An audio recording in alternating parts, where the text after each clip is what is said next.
soo dhaweyn balaaran ayaa magaalada Qardho ee xarunta gobolka Karkaar loogu sameeyay madaxweynaha Jamhuuriyadda Federaalka ee Soomaaliya Mudane Maxamed Cabdullaahi Farmaajo iyo madaxweynaha dowladda Puntland Dr. Cabdulle Maxamed Cali Gaas. labada madaxweyne iyo waftiyada la socda oo socdaal ku maraya gobolada Bari iyo Karkaar ayaa si diiran loogu soo dhaweeyay xarunta dhaqanka ee Qardho waxaana ay soo dhaweynta kadib la hadleen qaybihii bulshada ee ka qayb galay soo dhaweynta. faafaynta warkaasi waxa magaalada Qardho ka soo diray wariyahana Yaxya Nuur Muumin.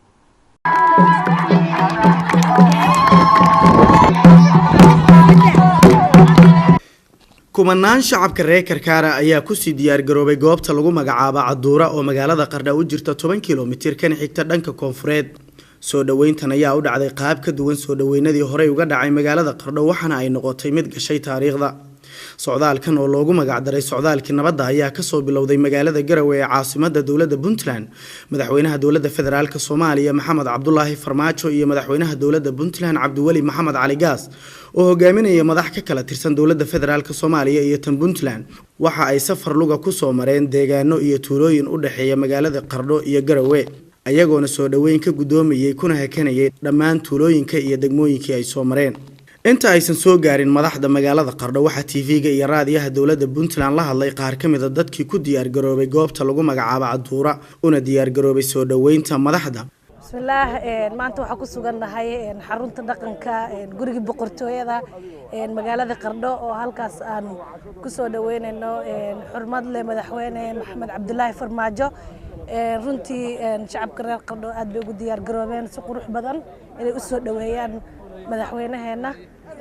runtii waxaan leenahay madaxweyne soo dhawow gacmo furan ku soo dhawow magaalada Qardho. waa dadkaagi iyo dalkaagi oo ku hamuun qaba bayaal isimo uqaal haween dhalinyaro mutacalimiin kabood intaba waa lagu dhanyahay waxaana la soo dhaweynayaa oo meesha loo taagan yahay sidaad arkaysaan qorraxda tan waxaa la soo dhaweynayaa madaxweynihii dowladda federaalka ee Soomaaliya Maxamed Cabdullaahi Farmaajo iyo madaxweynihii Puntland oo la socda. waxaan ku faraxsanahay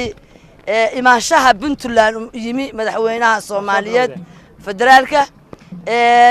gudoomiyaha gobolka iyo degmadiisaba soo dhaweynta anoo ku hadlay magaca ururka haweenka Puntland soo dhaweynta oo ay sameeyeen oo qiimaha badan wax taariikh galaweeye soo dhawow baan leenahay madaxweyne. waxaan aad ugu faraxsanahay maadaama uu noo imaanayo madaxweynihii Soomaaliya Mudane Maxamed Cabdullaahi Farmaajo. waxaan leenahay madaxweyne ku soo dhawow guriga dhaqanka Soomaaliyeed ee Qardho gobolka Karkaar. waxaan soo dhaweynaynaa halkaan u taaganahay xilligan soo dhaweyntii madaxweynaha Mudane Maxamed Cabdullaahi Farmaajo iyo wafdiga culus iyo madaxweynaha Puntland iyo dhammaan wufuudda la socota. waxaana leenahay ku soo dhawow mudane madaxweyne xarunta dhaqanka Soomaaliyeed ee magaalada Qardho. waxaan leenahay madaxweyne soo dhawow shacabkaagi ku jecel isku soo dhawow. markii la doortay shacabku waxay u soo dhaweeyeen si aan caadi ahayn. maanta dhammaan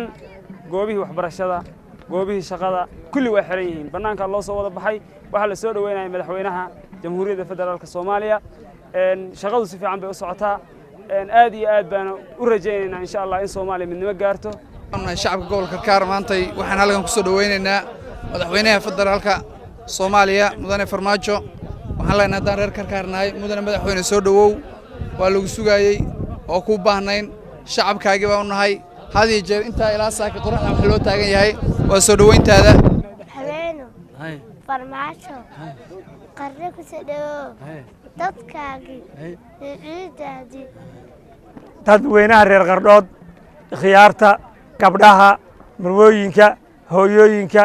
odayaasha waxgaradka dhalinyarada dhammaan maanta waxay diyaar u yihiin inay soo dhaweeyaan madaxweynahooda dowladda federaalka ee Soomaaliya. hawshuna halkaas ay inoo ka socon doontaa. meeshan taaganahay waa Dardaare waxay u jirtaa magaaladii 10 kiiloomitir in la eg baanu soconaynaa. President Farmaajo and the President of Puntland, President Abdulwali Ali from Al Azhar Institute in Qardho. All the Egyptian teachers came today and the Somali staff. madaxweynaha dowladda federaalka Soomaaliya Maxamed Cabdullaahi Farmaajo iyo madaxweynaha dowladda Puntland Cabdiweli Maxamed Cali Gaas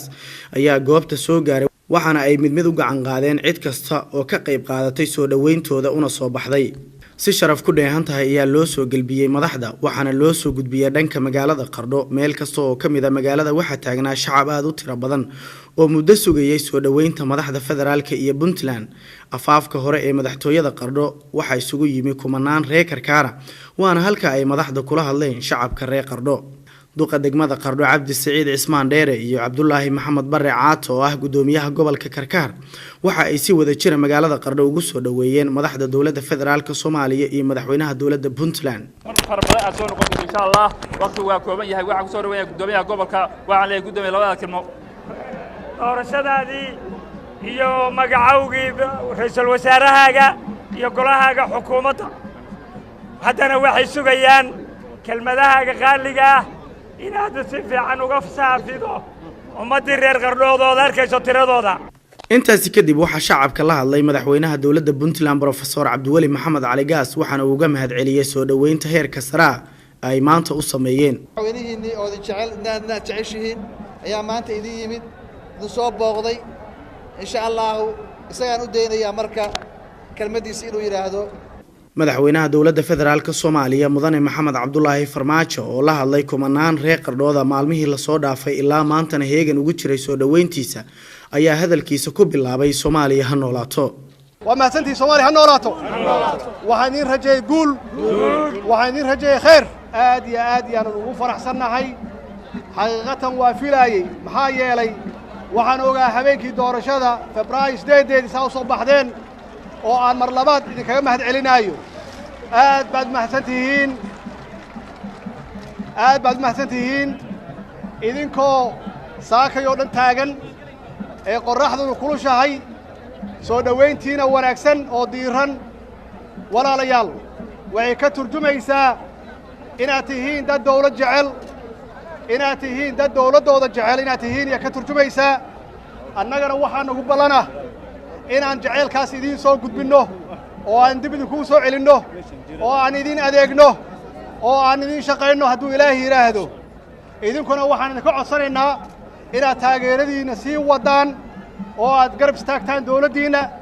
dawladda maxaan ku raahdaa Puntland aad garab istaagtaan madaxweynihiina aad garab istaagtaan oo aad taageertaan dawladda federaalka aad garab istaagtaan oo aad taageertaan annagoo mid ah oo wada shaqeynayna yaan dalkan horumar iyo barwaaqo gaarsiin karnaa ummaddu markay isku duuban tahay ummaddu markay iskaashanayso ummaddu markay isku kalsoon tahay yay horumar gaartaa soo dhaweynta loo sameeyay madaxweynaha dawladda federaalka Soomaaliya iyo madaxweynaha dawladda Puntland Cabdiwali Maxamed Cali Gaas ayaa ahayd mid aad u sareysay Yaxya Nuur Muumin telefishinka iyo raadiyaha dawladda Puntland magaalada Qardho